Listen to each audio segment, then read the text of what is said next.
ఇప్పుడు నాన్నగారి తర్వాత మీ లైఫ్ నాకు తెలిసిన విషయం, మీతో ట్రావెల్ చేశాను కాబట్టి కొద్ది రోజులు, మీ బ్రదర్ కొద్ది రోజులు చాలా రోజులు ట్రావెల్ చేసావు, నా కష్టాల్లో ఉన్నావు నువ్వు. కొద్ది రోజులు మీన్స్ 2 సంవత్సరాలు అంటే మీద దగ్గరగా మనం ఎప్పుడు నేను నీకు జీతమైనా సరిగ్గా ఇవ్వగలిగాను, నువ్వు చెప్పు, నిజం చెప్పు. అదే అంతకంటే దగ్గరగా ట్రావెల్ చేయడం ఏమైనా ఉంటుందా? టైంకి ఇచ్చారులేండి ఇంత ఇచ్చిన.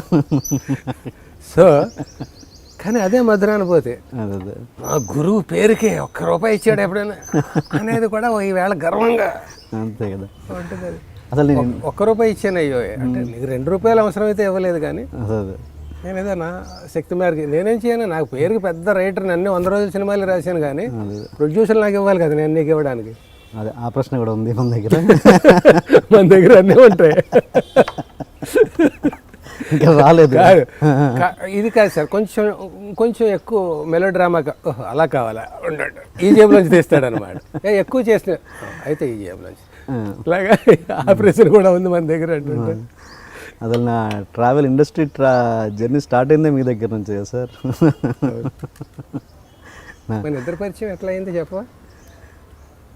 నాకు ఫ్రెండ్ ఆనంద్ అని ఉండేవాడు. ఆనంద్ మేనేజర్ సృజన మూవీసా? ఎస్ ఎస్ చిన్నారావు గారు ఆనంద్ అతను తీసుకొచ్చి వాడు చెప్పాడు, ఇట్లా ఎల్బీ గారి దగ్గర ఉందిరా ప్లేస్మెంట్ అంటే, నేను అప్పుడు ఇండస్ట్రీకి ఎలా వెళ్ళాలని ఆలోచిస్తున్న పరిస్థితిలో ఉందిరంటే, సరే ఏది నేను యాక్చువల్లీ నాది రైటింగ్ ఇంట్రెస్ట్ లేదు, నాకు ఓన్లీ డైరెక్షన్ కాబట్టి సరే ఏదో అక్కడే అన్నయ్య తేడా. ఇప్పుడు నేను నాటక రచయితని అయినందుకు నేను గొప్పగా ఎలా ఫీల్ అవుతాను తెలుసా? నవరస భరితం నాటకం కావ్యేషు రమ్యం అంటే రచనా ప్రక్రియలు అనేక ఉన్నాయి. కవిత ఉంది, కథ ఉంది, నవల ఉంది, వ్యాసం ఉంది, ఏదైనా ఉంది, నాటకం కూడా ఉంది. ఈ మిగతావన్నీ రాయడం కంటే నాటకం రాయడం కష్టం. మిగతావి ఏది రాసిన వాడైనా నాటకం రాయలేకపోవచ్చు, నాటకం రాసిన వాడు మిగతా ఏదైనా రాయగలడు. ఎందుకంటే అది అంత కష్టం అని చెప్పడానికి నాటకానికి చాలా లిమిటేషన్స్ ఉన్నాయి, చాలా పవర్ కావాలి, చాలా 24 క్రాఫ్ట్స్ మీద అవగాహన ఉండాలి, ఇవన్నీ ఉన్నాయి. అలాగే ఇప్పుడు నేను డైరెక్టర్ని అవుదాం అనుకున్నాను, కానీ రచన నా ఇది కాదనేది కాదు. రచయిత అయిన వాడు ఏదైనా అవుతాడు, డైరెక్టర్ కూడా అవ్వగలుగుతాడు. రచయిత కాని డైరెక్టరు ఎక్కడికక్కడ బెరుగ్గా ఉంటుంది, ఎవరి మీద ఆధారపడాలి, ఆ రైటర్ వచ్చే కరెక్ట్ చేయాలి, ఆ రైటర్ చెప్పాలి, అతను చెప్పింది ఇతనికి నచ్చకపోయినా ఒప్పుకోవాలి, ఎందుకంటే ఎలా కరెక్ట్ ఏంటో ఇతను రాసుకోలేడు. అదే రచయిత అయ్యి ఉన్న డైరెక్టర్ ఉంటాడే కుమ్ముతాడు. ఇంకా చూసుకో, ఇవాళ సక్సెస్ఫుల్ వాళ్ళని తీసుకో, అంటే వేళ కూడా సక్సెస్ ఉన్నారు రచయిత కాని వాళ్ళు. ఇవాళ కంపల్షన్ అయిపోయింది, డైరెక్టర్ అవ్వాలంటే ముందు రచన చేయాలి. నాకు ఎంతమంది వస్తుంటారో రచన కోసం నా దగ్గరికి. కానీ మీ దగ్గర వర్క్ చేసిన అసిస్టెంట్గా చేసిన ప్రతి ఒక్కరు డైరెక్టర్ అయ్యారు, నేను తప్ప.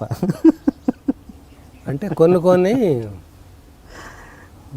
బాణాలు కొన్ని ఇలా వేస్తాం, కొన్ని ఇలా వేస్తాం, కొంచెం ఎక్కువ పెట్టేయాల్సి వచ్చినప్పుడు అది పవర్ఫుల్గా వెళ్తుంది అనమాట. లైక్ చిన్నప్పుడు మా వాడికి ఇంకా మాటలు రావట్లేదండి అంటారు, లేటుగా వచ్చినవాడు వాడు దేశాన్ని తినేస్తాడు వాడు అనుకుంటాం. అలాగా ఒకటి డైరెక్టర్ అవ్వాలి, ఓకే అవ్వాలి, ఇంకో దారి లేదు. కానీ నీకు దారి ఉంది. You are enjoying TNR program అంటే తెలిసేప్పుడు నీకు ఇది ఎంత క్రేజీ. నీకు తెలియదు, అది లోకానికి తెలుసు. ఆ లోకాన్ని చూస్తున్నా నాకు తెలుసు. నీకు తెలుసు హంబుల్గా నువ్వు ఈయన దగ్గర పొందు కొట్టడం ఎందుకని అట్లా పెద్దరికంతో అలాగే క్రేజియస్ట్ పోస్ట్ చేస్తున్నావు నువ్వు. ఎవరినైనా కూర్చొని ఇక్కడ నువ్వు గుంజీలు తీయించేస్తావు, నువ్వు వాడు అటు వస్తే ఇటేస్తావు, ఇటు వస్తే అటేస్తావు, మధ్యలో అంపసిజ పరిచేస్తావు, నువ్వు దాని మీద పడుకుని ఎటు కదలాలేము, గుచ్చుకుపోతున్నాయి ముళ్ళని. అంటే చాలా కష్టం ఇది పోస్ట్ అనేది. ఇది కొందరికే అబ్బుతుంది, అది అన్ని రకాలుగా అంతలో కిక్ రప్పించాలి, అంతలో ఇరిటేట్ అవుతుంటే మళ్ళీ కూల్ డౌన్ చేయాలి, కూల్ డౌన్ అవుతుంటే మళ్ళీ నీకు కావాల్సిన పాయింట్ రప్పించాలి, జనానికి ఇంట్రెస్టింగ్గా చేయాలి. మెయిన్ జనానికి ఇంట్రెస్ట్ కదా, నన్ను రెచ్చగొట్టి నాలో చెడు ఏమైనా తీయాలని నీ ఉద్దేశమా? ఏదైతే ప్రేక్షకుడు తినేవాడికి వంట బాగా చేయాలనేది కదా ఇక్కడ. అందుకని తప్ప కాబట్టి నువ్వు you are in a better position. First thing కాదు డైరెక్టరే అవ్వాలి అంటే ఇప్పుడు సపోజ్ హై స్కూల్ టీచర్ అవ్వాలా కాలేజీ లెక్చరర్ అవ్వాలా అనేది, నేను హై స్కూల్ టీచర్ అవ్వాలని హై స్కూల్ టీచర్ నీ అంబిషన్ అనుకో, నువ్వు అనుకోకుండా లెక్చరర్ అయిపోయావు అనుకో, నేను అన్నీ సాధించాను కానండి ఆ టీచర్ అవ్వలేకపోయానన్నా అనేది ఉందనుకో, ఒక రకంగా టీచర్ నీ అంబిషన్ కావచ్చు కానీ ఈక్వల్లీ యూఆర్ ఎంజాయింగ్. లెక్చరర్ అంటే ఇంకా సౌకర్యంగా ఉన్నావు నువ్వు. ఇప్పుడు నువ్వు నీకు హిట్ ఫ్లాప్ సమస్య లేదు, నీకు డైరెక్టర్ అయితే సినిమా సమస్య. బస్ స్టాప్ తీసినా టెన్షనే, బాహుబలి తీసినా టెన్షనే కదా. ఆ సినిమా బస్ స్టాప్ తర్వాత నెక్స్ట్ సినిమాకి ఆయనకి టెన్షన్, బాహుబలి తర్వాత నెక్స్ట్ సినిమాకి ఈయనకి. అంటే టెన్షన్ ఉండాలి, టెన్షన్లోంచి అటెన్షన్ వస్తుంది, టెన్షన్ చెరిపేసుకుని అటెన్షన్ మిగులుతుంది. వెంకీ మీ దగ్గర వెంకీ శ్రవణ్ అందరూ అయిపోయారు, నాకు తెలిసినంతవరకు అందరూ అయిపోయారు. వెంకీ శ్రావణ్ వాళ్ళు అయ్యారు కానీ ఇంకా బెటర్ పొజిషన్లో ఉంటే ఇంకా బాగుండేది. అది మన చేతిలో ఉండదయ్యా, మనం చెప్పగలమా? ఇప్పుడు ఒక నెల తప్పిన మాతృదేవత ఎన్నాళ్ళకి బిడ్డను కంటుందంటే 9 నెలలకండి అని చెప్పచ్చు. ఇప్పుడు 10th క్లాస్ చదువుతున్నవాడు డిగ్రీ ఎన్నేళ్ళకి అవుతుందంటే 5 ఏళ్ళకండి అని చెప్పచ్చు. ఒక కళను నమ్ముకొని ఏదో సాధించాలని టార్గెట్ జీవిత ధ్యేయాన్ని పెట్టుకుని ఇది ఎన్నాళ్ళు అవుతానండి ఎన్నాళ్ళకి పడుతుందండి అంటే మనం చెప్పలేము. రేపే అవ్వచ్చు, 20 ఏళ్ళు పట్టచ్చు, ఎప్పటికీ అవ్వకపోవచ్చు. నేనున్నాను, ఎంత ట్రావెల్ చేసి చేసి చేసి ఎన్ని భుజాల మీద బరువులు వేసుకుని వెళ్ళి అది సాధించాలని ఒక మొండి పట్టుదలతోటి ఆ మార్గ మధ్యంలో ఎన్నో కొన్ని నాకు ఇష్టం లేని మజిలీలు చేసి తప్పదు. సో మనం చెప్పలేం కనుక ఏమో రేపు నీకు తెల్లారితే నీకు ఏంటో a best news a good news ఆశీర్వదించండి నన్ను ఈ సంవత్సరం డైరెక్టర్ అవ్వాలని. చాలా ఈజీ ఒక రకంగా డైరెక్టర్ అవ్వాలండి. నేను అయిపోయాను తెలుసా నీకు, నేను డైరెక్టర్. ఇప్పుడు డైరెక్టర్ అవ్వాలన్నది నా గోల్ కాదు సార్, మంచి సినిమా డైరెక్టర్ అవ్వాలన్నది నా గోల్. మంచి సినిమా డైరెక్టర్కి షార్ట్ కట్స్ లేవు. మంచి కథ రాసుకోవడం, మళ్ళీ కమింగ్ టు ది పాయింట్, నువ్వు రచయిత అవ్వడం అడ్వాంటేజ్. రచయిత అయినప్పుడే ఇంకొకటి మంచి కథ మంచి కథ అందరినీ అడగాలి, ఏది ఇచ్చినా ఇది మంచి కథ కాదు. నువ్వే రాసుకోవాల్సి వచ్చినప్పుడు మంచి కథ ఏంటో డిసైడ్ చేసుకో. సో మంచి కథ అంటే మళ్ళీ నేను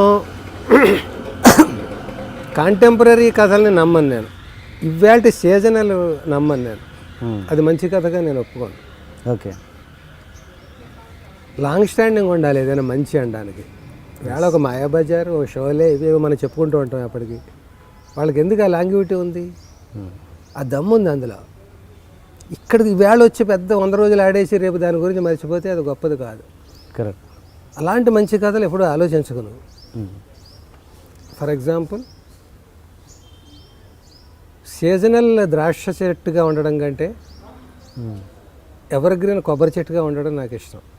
ఓకే, సీజనల్ అంటే క్రాప్ వేస్తావు, దానికి ఎరువు వేస్తావు, స్ప్రే కొడతావు, పందిరేస్తావు, అన్నీ చేస్తావు, కట్ చేస్తావు, తోసేస్తావు, జేబులో వేసుకుంటావు, డబ్బు అయిపోయింది. ఆ పందిరి లేదు, ఆ చెట్టు లేదు, ఆ తిన్న ఆడి మర్చిపోయాడు, వీడు మర్చిపోయాడు. కొబ్బరి చెట్టు దొడ్లో వేసుకున్నావు, పెన్షన్ లాంటిది అది ఉద్యోగంలో. నెల నెల నెల నీకు 5 కాయలు 50 కాయలు అది పడుతూ ఉంటుంది. నీకు ఎంతో కొంత ఒక పైసా అయినా నెల నెల ఒక ఆదాయానికి సోర్స్ ఉంది అక్కడ. 30-40 ఏళ్ళు అది కాపు కాస్తుంది. అది ఒక్క కాపు కాదు, నెల నెల కాపు. అది అసలు కల్పవృక్షం అంటే అది. అలా పల్లెటూళ్ళలో ఎందుకు గొప్ప పల్లెటూళ్ళు, ప్రతి దొడ్లో 1 డజన్ కొబ్బరి చెట్లు ఉంటాయి. 1 నెల తిరిగేటప్పుడు కాదు 1000 రూపాయలు వస్తాయి. ఆ పొయ్యిలో పెట్టుకోవడానికి డొలకా చెట్టు ఇస్తుంది, అమ్ముకోవడానికి, దేవుడికి కొట్టుకోవడానికి, పచ్చడి చేసుకోవడానికి, అన్నిటికీ అది కలుపుతారు. అలాంటి ఎదుగుదల, అలాంటి సక్సెస్ మనకుంటే బాగుంటుంది. మీరు చేసిన దాంట్లో అలాంటి సినిమా ఉందనుకుంటున్నారా? ఏది ఉంటే ఏది?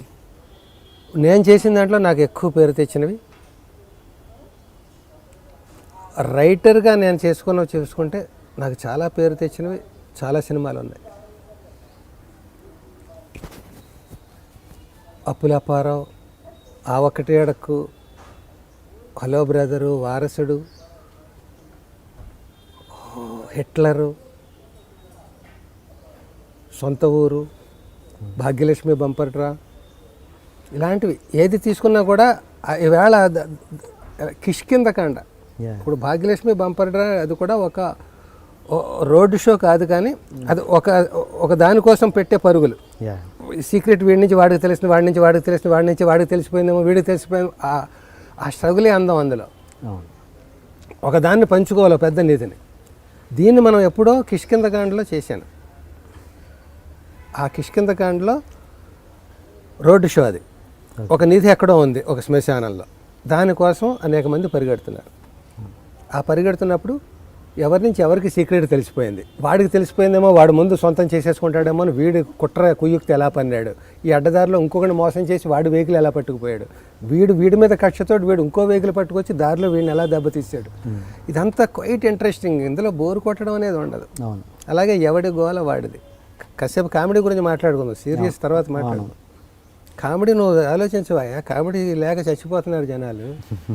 ఒక్క కామెడీ తీ, తర్వాత నువ్వు మెగా ఫిల్మ్స్ తీద్ది. కానీ ఓకే, ఒక్క కామెడీ తీ. ఈవీవి గారు వాళ్ళు తీసిన టెస్ట్ ఇదిలో ఒక నీ డెబ్యూ సినిమా అది చేయని నేను అంటలేదు. నీ జీవిత జయంగా ఒక కామెడీ చెయ్యి. మీరు మీరు మీరు చెప్పండి నాకు, కామెడీ సినిమా అన్నది చేస్తే ఓకే, స్పాట్లో మీరు అన్నట్టు అప్పటికప్పుడు ఎంజాయ్ చేస్తారు, సూపర్ హిట్లు అయి ఉండొచ్చు. ఒక 20 సంవత్సరాల 10 సంవత్సరాల తర్వాత చూస్తే గుర్తుండిపోయే సినిమాలు ఉంటాయా 10-20 సంవత్సరాల తర్వాత? కామెడీ వరకు నేను గనక రాయదలుచుకుంటే కథ, లేదా ఆ కథా చర్చల్లో నేను కూర్చున్నప్పుడు నేను ఒప్పుకోనది. కేవలం నవ్వేసి వెళ్ళిపోయే సినిమాలకి అది ఎంత డెకరేషన్ అయినా సరే, శవాలంకరణ, శవానికి ఎన్ని పట్టు చీరలు కట్టినా జీవం లేదు అందులో. అదే. సో జీవం ఉన్నదానికి పట్టు చీర అక్కర్లేదు. నార చీర అయినా కూడా అందమే, అదే.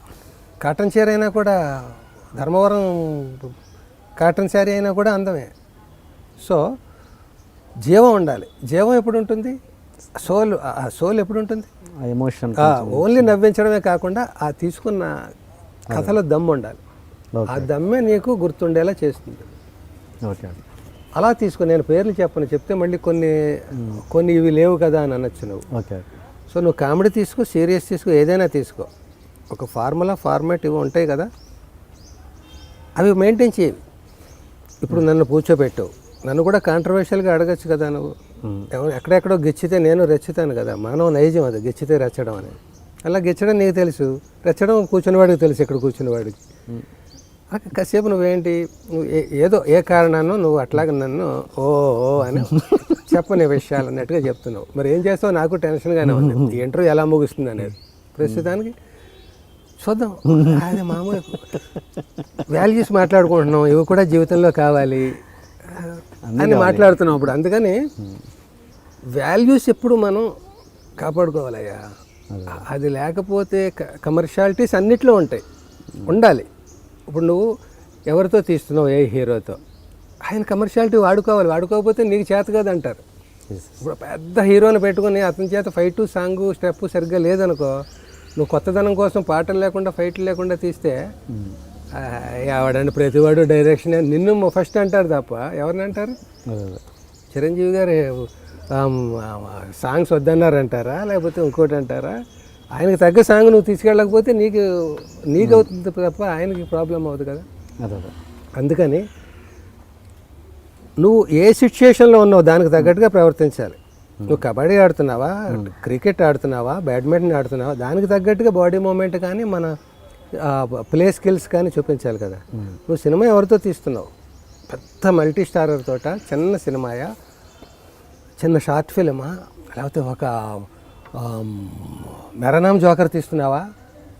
ఎంచుకున్న కథాంశం సిచ్యుయేషన్స్ని బట్టి మెరానామ్ జోకర్, అందులో కమర్షియాలిటీస్ అంతకంటే పెట్టడం కష్టం. అది ఫ్లాప్ అయినా కూడా ఎవర్ గ్రీన్ సినిమాలు అంటే ఏంటంటే అది చెప్పొచ్చు. కానీ నేను 10 ఫెయిల్యూర్ సినిమాలు గొప్ప సినిమాలు అని చెప్పాను అనుకో, గొప్ప సినిమాలు అంటే ఈయన గొప్ప సినిమాల గురించి అడగకూడదు అనిపిస్తుంది. ఎందుకంటే ఎవడు ఫెయిల్ అవ్వడానికి ఇంట్రెస్ట్ చూపించాడు కాబట్టి. సో ఎట్ టైమ్స్ ఫెయిల్ అవ్వచ్చు, కానీ మంచి సినిమా లక్షణాలు అందరికీ తెలుసు. Okay sir. అంటే నా సినిమాల్లో నువ్వు అడిగావు కాబట్టి ఆ ఒకటి అడక్ అనేది ఒక గొప్ప సినిమా. కామెడీ ఉంది, వాల్యూస్ ఉన్నాయి, నేను అన్ని మేనరిజమ్స్ ఎందులోనూ పెట్టలేదు, కిష్కిందగాంట్లో పెట్టాను సరదా, ప్రతి క్యారెక్టర్కి ఒక మేనరిజం. అలాగే అందులో ఆ ఒకటి అడక్కులో ప్రతి క్యారెక్టర్కి ఒక మేనరిజం ఉంటుంది. అవును. అసలు ప్రతి క్యారెక్టర్కి మేనరిజం పెట్టడం శాస్త్రరీత్యా కరెక్టా కాదా నాకు తెలియదు. కరెక్ట్ కాదని ఎవడైనా అంటే కరెక్ట్ అంటాను. శాస్త్రం ఏమిటి నాకు తెలియదు, నేను శాస్త్రాలు చదువుకోలేదు, థియేటర్ ఆర్ట్స్ చేయలేదు, ఇంకోటి చేయలేదు. నేను ఏం తెలియకుండా, నేను మెకానిక్, నేను ఇంజనీర్ని కాదు. నాటకమైనా అంతే, సినిమా అయినా అంతే. నాకు కొత్తగా ఉండాలి, టేస్టీగా ఉండాలి, ట్రెండీగా ఉండాలి. ఇప్పుడు నాకు 60 ఏళ్ళు నిండిన వాడిని ట్రెండీగా 13వ ఏట లవ్ అని ఊహించుకు రాయగలను తప్ప ఈ వేళ 13వ ఏట వాడిని నేను దృష్టిలో పెట్టుకు రాయడం చాలా ఎక్సర్సైజ్ చేయాలి. సో ఆ ఒకటి అడక్ అనే దాంట్లో అన్ని మేనరిజమ్స్ ఎందుకు పెట్టచ్చు అంటానంటే, నేను ఏం చదువుకోకపోయినా నాకు ఎప్పటికప్పుడు అల్జీమర్స్కి దగ్గర పడుతున్నానా అని, చిన్నప్పటి నుంచి అల్జీమర్సే, నాకు మర్చిపోతుంటాను. ఇప్పుడు కూడా నేను ఇంకా వెళ్ళలేదు, అతి కష్టం మీద ఎక్కడ పాయింట్ ఎక్కడో వెళ్ళిపోతాను, అటు ఇటు మళ్ళీ ఇటు రావడానికి ప్రయత్నం. అన్ని క్యారెక్టర్స్కి అన్ని మేనరిజమ్స్ ఎందుకు పెట్టచ్చు, ఎందుకు పెట్టకూడదు అంటే, ఏదో అన్నిటికీ మేనరిజం పెడితే రైటరే కనపడుతుంటాడు అక్కడ, మైనస్ అది. ఎందుకు పెట్టచ్చు అంటే, అలా మొనాటనస్గా పెట్టకుండా ఎందుకు పెట్టచ్చు అంటే, ప్రతి మనిషికి ఓ బాడీ లాంగ్వేజ్, ఓ మేనరిజం ఉంటుంది. నువ్వు అబ్జర్వ్ చేయి, ప్రతి మనుషులు నీ దగ్గరికి అనేక మంది వస్తారు కదా, ఏదో ఓ మాటో, ఓ హ్యాండ్ మూమెంటో, లేకపోతే ఫేషియల్ ఎక్స్ప్రెషనో, ఏదో అలా అనడం ఏదో ఉంటుంది. అది మేనరిజం అంటే డైలాగ్ మేనరిజమే కాదు, అనేక సో అందరికీ అట్లా పెట్టుకోవచ్చు. అట్లాగే కామెడీ సినిమాకి కొంచెం పాటకి ప్రాస ఎలాగైతే ఈజీ క్యాచింగ్గా ఉంటుందో, అలాగే మేనరిజం డైలాగుల్లో పట్టుకుంటుంది క్యారెక్టర్. అలాగే నేను ఆ ఒకటి అడుగులో అన్ని మేనరిజమ్స్ పెట్టడం, మంచి కంటెంట్, నీ కష్టాన్ని నమ్ముకో, నీ కృషిని నమ్ముకో, అదృష్టాన్ని నమ్ముకోకు. ఎప్పుడో ఏడాది తర్వాత నువ్వు కింగ్ అవుతావు అనేది నమ్మకం అసలు. అయితే అవని ఇప్పుడు నా జాతకం రాహుకాలం నడుస్తుంది, 20 ఏళ్ళు నీకు పనికిరాదండి అంటాడు ఆవిడ. 20 ఏళ్ళు పడుకుంటావా, లేకపోతే అండర్ గ్రౌండ్లోకి వెళ్ళిపోతావా, లేకపోతే తలుపులు వేసుకుని కూర్చుంటావా? ఈ 20 ఏళ్ళు అసలు నీకు విజయాలే ఉండవా జీవితంలో? 20 ఏళ్ళు అంతా ఫెయిల్యూర్సా? అదే కొంత నమ్మాలి. అలాగని మరి రాహుకాలం నమ్మవా అంటే అన్నీ నమ్ముతాం. సారీ, రాహుకాలం అన్నట్టున్నాను. 20 ఏళ్ళ రాహుకాలం ఉండదు, 20 ఏళ్ళ రాహు మహాదశం, 18 ఏళ్ళు, అదే లెక్క ఉంది దానికి. అట్లాగా అంతకాలం పడుకోం కదా మనం. అసలు నువ్వు దుర్ముహూర్తంలో పుట్టావు, నీ జీవితం వేస్ట్ అనుకుంటే తీసేయవు కదా. వాడే ఎక్కువ సాధిస్తాడు. అమావాస్య నాడు దొంగైనా అవుతాడు, దొరైనా అవుతాడు అంటారు. అమావాస్య పుడితే ఆడు దొర అవుతాడేమో, కృషి చేస్తే దొర అవుతాడు, పడుకుంటే దొంగ అవుతాడు. సో ఆ ఒకటి అడక్ ఎందుకు గొప్ప సబ్జెక్ట్ అంటే, ఏదైనా కూడా గొప్ప సబ్జెక్ట్ ఏంటని ఇందాక మనం మాట్లాడుకున్నాం. అందులో కనెక్ట్ అవ్వాలి. నువ్వు ఏ ప్రేక్షకుడికి చూపిస్తున్నావో వాడు కనెక్ట్ అవ్వాలి దాంతో.